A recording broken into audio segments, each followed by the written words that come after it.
Hello everyone, मैं हूं सिद्धांत श्रीवास्तव और आज हम देखने वाले हैं सब्जेक्ट वर्ब एग्रीमेंट का पार्ट 8। ये काफ़ी इंपॉर्टेंट टॉपिक है और हमने इसके कुल 7 पार्ट्स कर लिए हैं और इसमें हमने 17 रूल्स देख लिए हैं।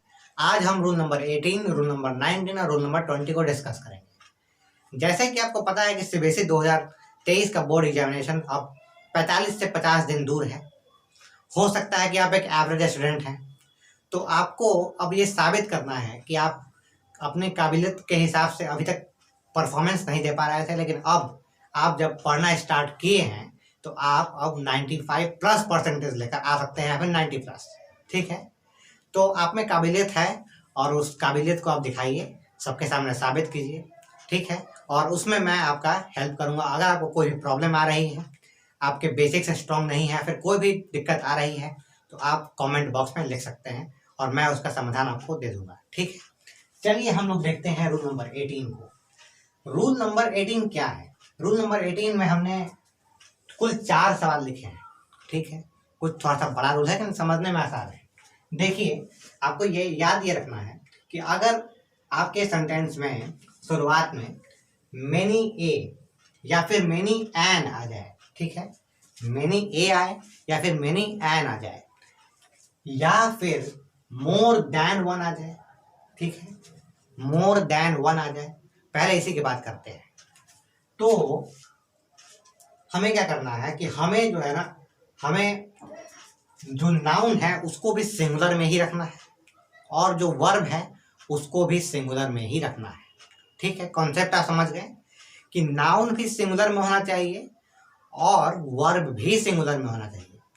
यानी कि अगर नाउन मान लीजिए बॉय है, तो बॉय जो है वो बॉय ही होगा, बॉयज नहीं होगा। ठीक है, और उसके हिसाब से आप अगर ये बॉय है तो आप उसमें इज लगाएंगे। ठीक है, तो मतलब कॉन्सेप्ट ये है कि सिंगुलर ही रहेगा, ये बात आपको ध्यान देनी है। अगर मेनी ए आया या फिर मोर देन वन आया, इसके बाद जो नाउन आएगा उसको भी आपको सिंगुलर में ही रखना है और जो वर्ब आएगा उसको भी सिंगुलर में ही रखना है। बॉय ही होगा, बॉयज नहीं होगा यहाँ पर, क्योंकि यहाँ पर आपको नाउन को सिंगुलर ही रखना है और वर्ब को भी सिंगुलर ही रखना है, यानी इज वॉज या फिर हैज का प्रयोग करना है। ठीक है, तो चलिए हम इन सवालों को सॉल्व करते हैं। तो यहाँ पर मेनी ए आ गया है। ठीक है, मैंने सिर्फ 2 शब्द की बात की है, मेनी ए और मोर देन वन, बस यही है इस कॉन्सेप्ट में। तो मेनी ए यहाँ पर आ चुका है। इसके हिसाब से देखना है कि जो नाउन है वो सिंगुलर होना चाहिए।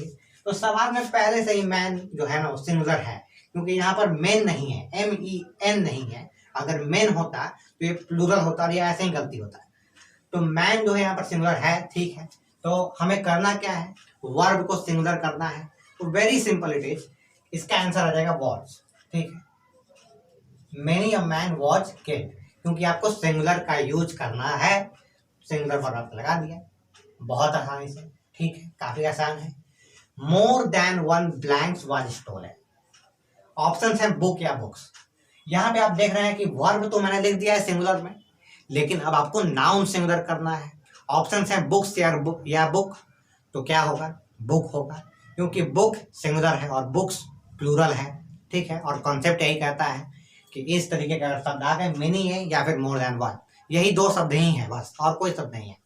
तो अगर ये शब्द आपके सेंटेंस में यूज हुए हैं तो आपको नाउन को भी सिंगुलर मानना है और वर्ब को भी। तो सिंपली आप यहाँ पर बुक लगा देंगे, more than one book was stolen. ठीक है, सब्जेक्ट वर्ब एग्रीमेंट में हम लोग सब्जेक्ट और वर्ब का एग्रीमेंट देखते हैं, उनमें संतुलन बनाते हैं। ठीक है, इसी रूल में है एक और कॉन्सेप्ट, वो है कि अगर आपने 2 वर्ड्स तो याद कर लिए क्या करना है, लेकिन अगर ऐसा होता है कि मोर भी है और देन वन भी है, एक सेंटेंस में आपके पास मोर भी है और देन वन भी है, लेकिन साथ नहीं है, उसके बीच में एक नाउन आ गया है। मोर भी है और देन वन भी है, लेकिन मोर और देन वन के बीच में एक नाउन आ गया है। तो आपको क्या करना है कि नाउन को भी प्लूरल रखना है और वर्ब को भी प्लूरल रखना है। ठीक है, नाउन को भी प्लूरल रखना है और वर्ब को भी प्लूरल रखना है। Simple, very simple. तो यहाँ पर बीच में नाउन आया है तो इसको प्लूरल होना होगा, तो ये पहले से है भी।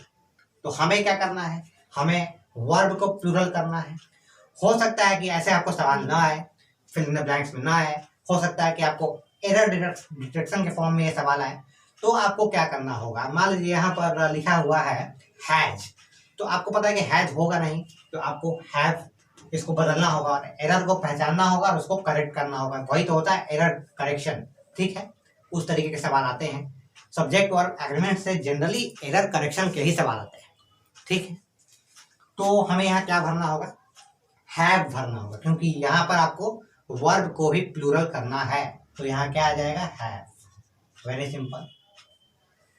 इसी के साथ यहाँ पर भी हमने देखा वही चीज है, वही कॉन्सेप्ट लग रहा है। यहाँ पर ऑप्शंस में है स्टूडेंट या फिर स्टूडेंट, तो यहाँ नाउन ही भरना है। तो नाउन बीच में है और उसके लेफ्ट में है मोर, उसके बाद में है देन वन। वेयर लग चुका है, ये प्लूरल है, वर्ब प्लूरल है, ठीक है। तो आपको इस पे फोकस करना है, ठीक है। तो क्या होगा, यहाँ पर स्टूडेंट्स हो जाएगा,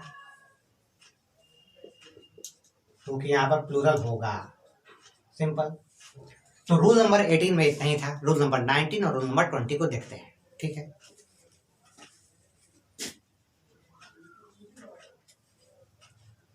रूल नंबर 19 तो काफी आसान है, ठीक है। इसमें आपको ज्यादा कुछ समझना है नहीं। यहां पे देखते हैं, the pen that is there blanks mine. वो जो पेन है वो मेरा है, ठीक है। वो जो पेन है, किसी पेन को पॉइंट आउट किया गया है। I know the boys who blanks broken the glass. मैं उन लड़कों को जानता हूं जिन्होंने इस ग्लास को तोड़ा है, ठीक है।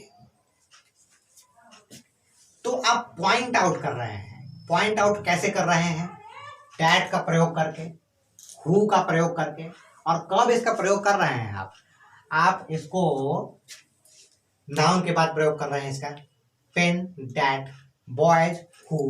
तो यहाँ पर क्या करना होता है कि आपको सिंपल है, यहाँ पर कुछ सोचना है नहीं। आपको देखना है कि नाउन सिंगुलर है प्लूरल है, और उसी के हिसाब से यहाँ पे करना होगा। सिंपल है, वेरी इजी, इसमें ज़्यादा कॉन्सेप्ट है नहीं। तो पेन अगर यहाँ पर है, आपने इसको पॉइंट आउट किया, आपने इसके बारे में बात की है, तो the pen that is there, तो आर माइन कैसे हो जाएगा, एक ही पेन की बात हो रही है, इज ही माइन होगा। ये बहुत सिंपल है। ये तो अगर आपने रूल नहीं पढ़ा होता ना, तो आप इसको मार के आ जाते हैं आराम से, यहाँ पर कोई दिक्कत नहीं होता। I know the boys who blanks broken the glass. Boys है, बॉयज के बारे में बात हो रही है, ये संख्या ज्यादा है, तो यहाँ पर हैव हो जाएगा, क्योंकि हैव प्लूरल वर्ब है। ये तो बहुत आसान था, ठीक है। रूल नंबर 20 देखते हैं। रूल नंबर 20 तो और भी आसान है, लेकिन शायद आपको सेंटेंस देख के लग रहा हो गलत है। नहीं, ऐसा सेंटेंस होता है, ये बात जान लीजिए, ऐसा सेंटेंस होता है। सेंटेंस क्या है, आई राम सिंह, ठीक है, ब्लैंक्स एन ऑनेस्ट मैन, ठीक है। तो यहां पर क्या होगा कि आपको फोकस ये करना है, जब भी पहले यहाँ पर कोई प्रोनाउन आ गया, ठीक है, और यहाँ पे आप नाम लिखने लगे हैं या फिर कुछ भी लिख रहे हैं, दो कॉमास के बीच में, ठीक है ना। तो इसमें आपको इस कॉमा के बीच में जो भी शब्द लिखा हुआ है उसको नेग्लेक्ट कर दे, इसको भूल जाइए, वो सेंटेंस में है ही नहीं, वो सेंटेंस में है ही नहीं। आप समझिए इसको, यही कॉन्सेप्ट है। अगर दो कॉमा के बीच में कोई भी ऐसा शब्द आ रहा है, राम सिंह आया, बॉय आया, कुछ भी आया, ठीक है, तो और जनरली नाउन ही आता है यहाँ पर, और यहाँ पर प्रोनाउन, तो जो भी नाउन आया है दो कॉमास के बीच में, सिंपली उनको नेग्लेक्ट कर दीजिए, भूल जाइए उसको, और सिर्फ इस पर फोकस करिए। आई के साथ क्या आता है, एम आता है, तो एम भर दीजिए।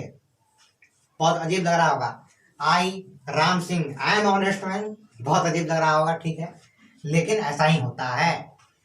मैं राम सिंह एक ऑनेस्ट इंसान हूं, ठीक है। ऐसे लोग कहता है ना कि मैं राम सिंह, मैं सिद्धांत श्रीवास्तव, मतलब ऐसे लोग कहता है, उसी तरीके से इस सेंटेंस में कहा गया है। इससे घबराना नहीं है, इसको भूल जाइए, छोड़ दीजिए, हटा दीजिए, ठीक है। कॉन्सेप्ट यही है, you boy blanks not to go there, ठीक है। तो यहाँ पर भी कहा जा रहा है, तुम लड़के, तुमको वहां नहीं जाना है, ठीक है। तो यहाँ पर आप क्या करेंगे, आप इसको भूल जाइए और इसके साथ लगाइए यू आर, क्योंकि यू के साथ इज नहीं आता है, बॉय के साथ इज आ सकता है, लेकिन कॉन्सेप्ट यही है कि आपको यहाँ पर इसके हिसाब से लगाना होगा। ठीक है, सिंपल है, काफी सिंपल कॉन्सेप्ट्स थे। तो एक बार फिर से देख लेते हैं। मेनी अ मैन या फिर मोर देन वन आए तो आपको सिंगुलर मान लेना है, सिंगुलर नाउन का प्रयोग करना है और सिंगुलर वर्ब का प्रयोग करना है। सिंपल था, वॉच और बुक लगा दिया हमने यहाँ पर। इसके बाद अगर मोर और देन वन के बीच में कोई भी नाउन आ रहा है, वर्कमैन या फिर स्टूडेंट्स यहाँ पर आया, तो वो भी सिंगुलर नाउन प्लूरल नाउन होगा और जो वर्ब है वो भी प्लूरल वर्ब होगा। ठीक है, इसके अलावा हमने देखा कि अगर पॉइंट आउट किया जा रहा है किसी चीज को डैट का उपयोग करके, हु का उपयोग करके या फिर विच का भी उपयोग करके, तो आपको वहां पर इसके हिसाब से लगाना होगा। पेन की बात हो रही है, पेन के हिसाब से लगा दीजिए। बॉयज की बात हो रही है, बॉयज के हिसाब से लगा दीजिए। ये तो बहुत आसान कॉन्सेप्ट था और इसी के साथ हमने देखा कि I Ram Singh I am an honest man, आपको यहाँ पर इसको निग्लेक्ट करना होगा। 2 कॉमास के बीच में नाउन आ रहा है, निग्लेक्ट कर दीजिए, भूल जाइए। ठीक है, तो आज हमने देख लिया रूल नंबर 20 तक और अभी कुछ रूल्स बाकी हैं, 2-3 वीडियोज में वो हो जाएंगे और इसके बाद ये चैप्टर खत्म हो जाएगा। उम्मीद है कि आप अपने एग्जामिनेशन में अच्छा परफॉर्म करेंगे। ठीक है, तो चलिए बने रहिए और कोई भी प्रॉब्लम हो तो आप कमेंट बॉक्स में लिख सकते हैं। कोई भी सहायता की जरूरत हो मैं आपकी सहायता करने का प्रयास करूँगा। ठीक है, चलिए, thank you for watching this video and good bye और अच्छे से पढ़ते रहिए।